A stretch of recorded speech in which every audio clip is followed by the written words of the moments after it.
Well, hello everybody. Happy Wednesday. Hump day. Woo, right?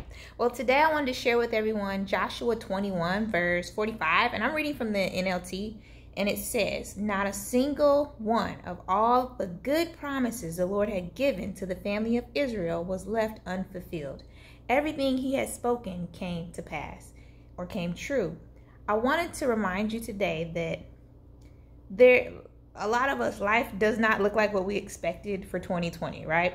But it's not just 2020. Some people, there's been a lot of disappointment, things that didn't go as you planned over the last few years, few months, right? But God's working on something. And it says here that not a single of the good promises that he promised the people of Israel was left unfulfilled. You know, that's the same thing that holds true in your life. Whatever it was or whatever it is that you had been believing for, that you let go of, that God promised you, because we know it says good promises. So God's not going to give you a promise that does not line up with his word, but there's specifics that all of us have that we're believing God for, right? So today I want to think about how he fulfilled every single one. We keep thinking about God a lot of times from the perspective of people.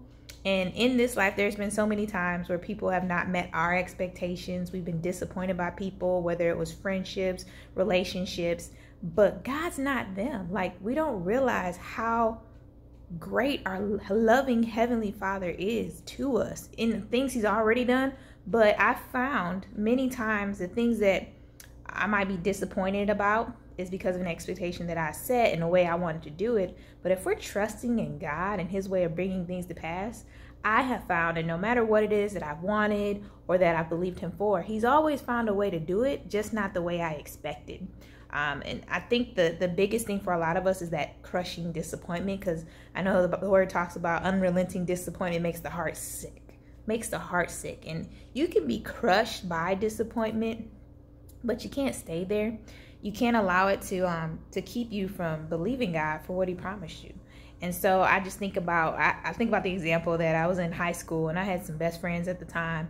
And for months before my birthday, they were saying, "Oh, I saw this, the mall, we're going to get this for you." So they have hyped me up to when your birthday gets here, we got something that's just going to be out of this world, surprise you with. Well, the birthday came. We had to get together at my house, and I'll never forget. Mind you, this was high school. If some of you knew how old I was. But I just remember that feeling of they had told me what they were going to do. And then when it came to that day and I had all this hopes and this expectation that was built up, it wasn't met because they showed up with no gifts. They showed up, ate, and left. "Happy birthday." And I was like, I can't believe they just did this. And it took a long time to get past that, but I remember the feeling of disappointment. And there's been things since then that I've been disappointed by. Nobody likes that crushing feeling of disappointment. And it's very hard to let it go. But God's our comforter. God's our healer. He helps us to move past those things. And not only that, but he does things at such a greater level that exceeds expectation. Like, I couldn't have dreamed of how God would do the things he's done so far in my life. So what is he yet to do? Because it says here that not a single one of all the good promises the Lord had given to the family of Israel was left unfulfilled. Everything God has spoken came true. And the same holds for you. Everything God has promised you will come to pass in his timing and how he plans to do it. So keep going forth today. Don't allow any sort of disappointment, whether it be with people or what your expectations were, to hinder you, but go forward.